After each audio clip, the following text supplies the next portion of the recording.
இப்போ நெறைய நம்ம ஆடியன்ஸ் பார்த்தீங்கன்னா, நெறைய வேற ஒரு ஊர்லருந்து பார்த்துட்டு இருக்கலாம். இப்ப அவங்களுக்கு நெறைய பிரச்சனை கூட இருக்கலாம். வாஸ்தவம்யா. இப்ப அவங்க உங்களுக்கு ஃபோன் பண்ணி சொல்றதால, அவங்க ஃபோட்டோவும், அவங்களோட பேரும் சொல்றனால, எப்படி அவங்களோட பிரச்சனைய தீர்க்க முடியுது? அதான், அதான், அதான். இப்ப நம்மளோட சேனல் பார்க்குறவங்க பார்ப்பாங்க. தமிழ் மக்கள் எத்தனையோ மக்கள் இருக்காங்க. இங்க ஆமா. இருக்காங்க, வெளிநாட்ல இருக்காங்க. வெளிநாடுகள்.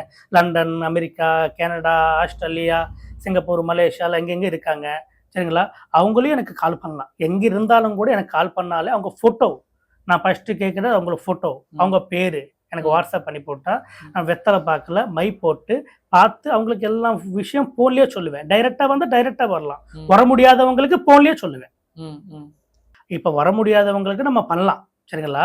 அவங்க வர முடியாம இருந்தா, ஒரு வேள வர முடியாம இருந்தா, நம்ம என்ன பண்ணணுமோ அதுக்கு நம்ம பண்ணுவோம். சரிங்களா? அவங்க ஃபோட்டோ, பேர் அனுப்பி விட்டாலே, நம்ம பார்த்துட்டு பூஜையில பார்த்துட்டு, அவங்களுக்கு இந்தந்த ப்ராப்ளம் புடிச்சிட்டு, இந்தந்த ப்ராப்ளம் இருக்குன்னு சொல்லிட்டு கண்டுபிடிச்சுட்டு, அவங்கள பார்த்துட்டு, அவங்களுக்கு ஃபோன்லயே சில மந்திரங்கள், தெய்வ மந்திரங்களோட அத சால்வ் பண்ணுவோம். சரிங்களாய்யா?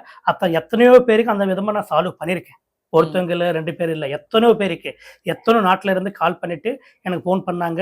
வர முடியாதவங்களுக்கு நான் இங்கேயே உக்காந்துட்டு 11 நாளு, 15 நாளு, 21 நாள் பூஜை இருக்கும். அந்த மாரி பண்ணிட்டு அவங்களுக்கு சால்வ் பண்ணிட்டு, இப்ப அவங்க என்ன கூப்பிடுறாங்க, "சுவாமி நீங்க வாங்க. எங்க கிட்ட வாங்க சுவாமி. நிறைய பேர பார்க்கணும் சுவாமி. நீங்க டைரக்ட்டா வந்து பார்க்கணும் சுவாமி" சொல்றாங்க. வரேன்யா, கண்டிப்பா வருவேன். ஒரு நாள் கண்டிப்பா வருவேன்னு சொல்லி நம்ம சொல்லுவோம்.